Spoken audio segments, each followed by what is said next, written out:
item C now. I just got done disinfecting. I still have my utility gloves on. Everything's clean, so now I need to remove my utility gloves.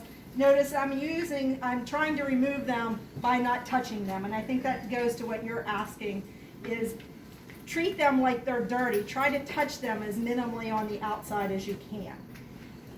When you take them off, I suggest putting them underneath of the sink. What I don't want you to do is hang them on these doors, because it breaks the hinges on the doors when you do that. So when you take them off, put them all the way under the sink. Once you take your utility gloves off, you are going to demonstrate the antiseptic hand wash. In the interest of time today, you've been taught that, you've had the time to practice it, ask questions, there's notes uploaded, so you need to practice that on your own. I'm not going to stand here for the couple of minutes it's going to take to do the antiseptic hand wash, but keep in mind, this is the first hand wash of the day, so that's why it needs to be the antiseptic hand wash, okay? That was C2. C3, once you've washed your hands and you have clean hands, now one thing I will say when you're doing these hand washes, okay? I'm not doing the actual antiseptic, but I just want to show you something. Okay, so that you would do this for the 3 10-minute lathers, yada, yada, yada, right? Okay, keep in mind, these sinks are not real deep. Water will splatter out of here. So once you get your paper towels, please learn and get in the habit. Again, just good common sense, guys. I dried my hands. I'm going to wipe off all the water that you've splashed all over the counter so that my papers and my cassettes and my gloves and everything over here doesn't get soaking wet. Okay. All right, so now I have clean hands. Number 3, I'm going to get into the common drawer and we have a disinfected unit. Now we're going to start putting our physical barriers on the unit. So in the common drawer, you want to get out a headrest cover, a bib,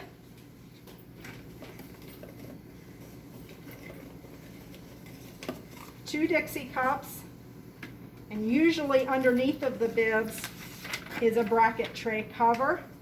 And then on your clipboard, you've brought in some disposable bib clips. You want to get those items out and you want to go ahead and place them on the unit. The headrest cover goes on the headrest. You want to try to tuck it down underneath so it's tight around the headrest cover. One of your Dixie cups will go here. The other one, along with your bracket tray, and I will stress this. Here at the school, we do not put the bracket tray cover on the black metal bracket tray like they do in most private practices. You will see why in a little bit, but this bracket tray cover stays back at your desk area with your other cup, your bib, and your headrest cover, okay? And your cassettes laying on your bracket tray cover.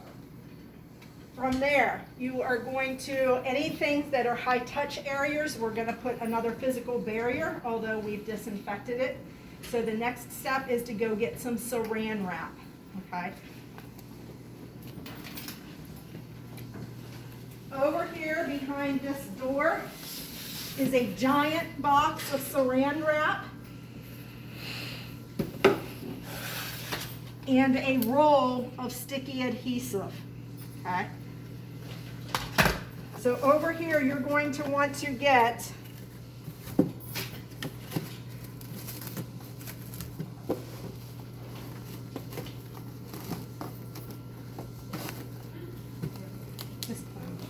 we're done. They've got this box destroyed. Can you try to fix it for them?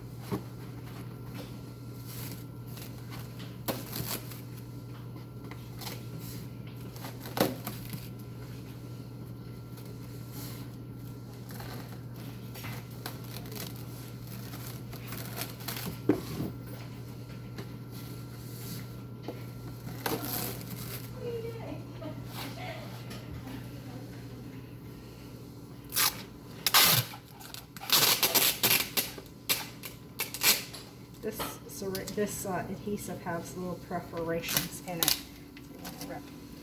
So I'm going to come over here and I'm going to get 4 decent pieces of saran wrap and 2 adhesive. Be careful when you're walking back that you don't get your hands too close to one another. They will stick together, and if that happens, you might as well just abort and throw it all away and go start over, rather than stand there and try to pull it apart. It's not going to happen. The 2 adhesive pieces that's perforated, one of these goes to cover each of these chair switches as a physical barrier between the switches. From there, the 4 pieces of saran wrap are meant to cover very high touch areas.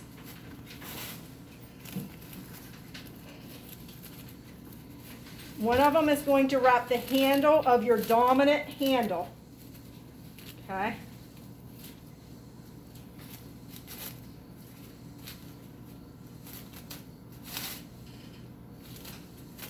Another piece wraps this intensity control knob on the light. You need to wrap them tight enough that they're not going to fall off in the middle of treatment, but you don't want it so tight you can't turn this knob. One thing I forgot to mention earlier is when the light's on, this knob, if you watch the light here on the chair, tell me what's happening as I move that knob.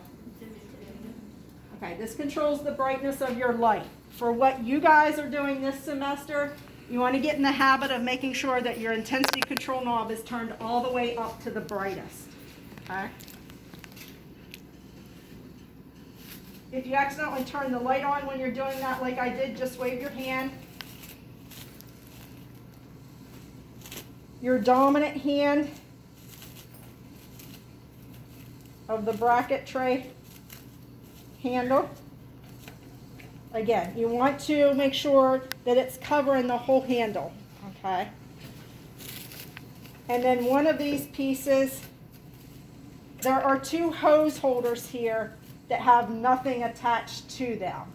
The one that's furthest away from the patient, you want to cover that hose. That is the high-speed handpiece. We don't use that in hygiene, so we want to keep prophy paste and debris from getting down in those lines. Wrap it with saran wrap and make sure that you stick it all the way back down in the hose holder. Okay. Any questions there? Your water syringe tips.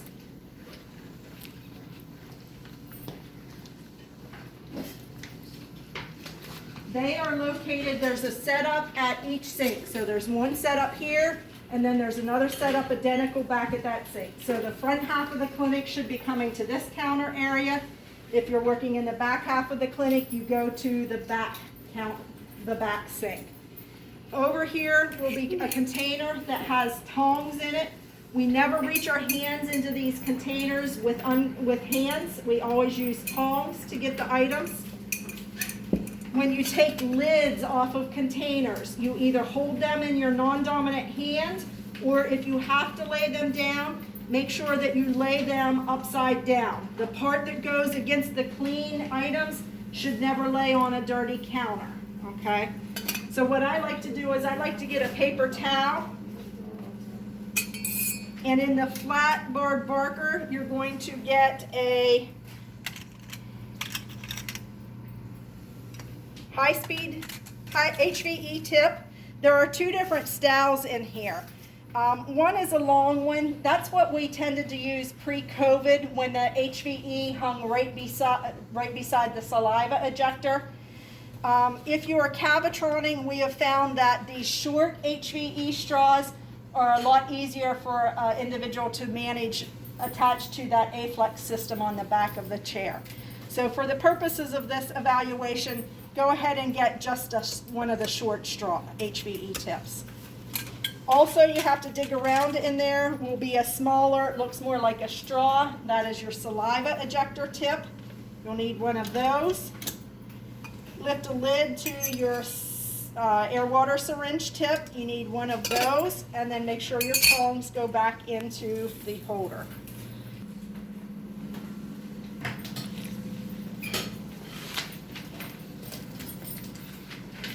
and place them appropriately.